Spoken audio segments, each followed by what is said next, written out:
Marcel Dixon. Another lie. I heard Tariq and I heard a few people up here shut down some myths and rebuttals against reparations. But there's one that people like to say, well, we can't afford that.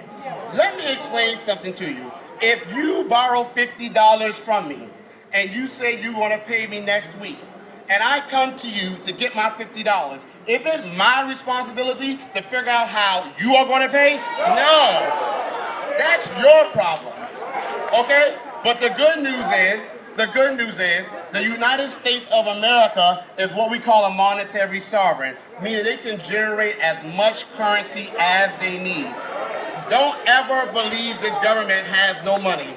The America can never run out of money. The only thing that limits what America can spend is inflation. But even with that, check this out. People like to say if you put too much money into the economy, you'll cause hyperinflation. That is historically inaccurate. I'm going to give y'all 3 examples of when this government has spent the most money. Number 1, the New Deal.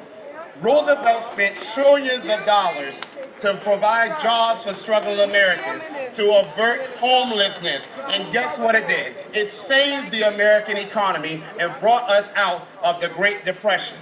Number 2, when President Obama got in office and we was going through the Great Recession, this government spent $29 trillion to bring our economy from the brink of another depression. Number 3, this was more recent, when the COVID-19 came, Donald Trump spent over $3 trillion. You know what I didn't hear anyone say? No one asked, what about the debt?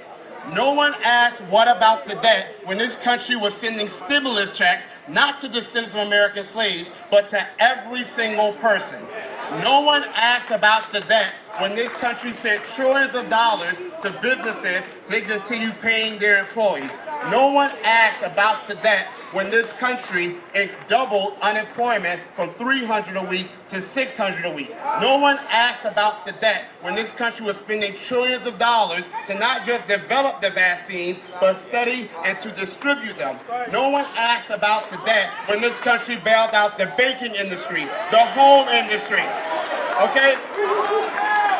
No one asks about the debt when this country canceled hundreds of billions of dollars after World War I and World War II. This country has canceled debt before, but we ain't canceling ours.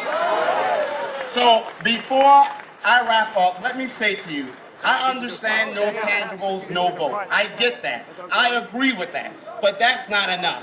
In order to get the tangibles, we have to run for office and be the candidates that's offering the tangibles.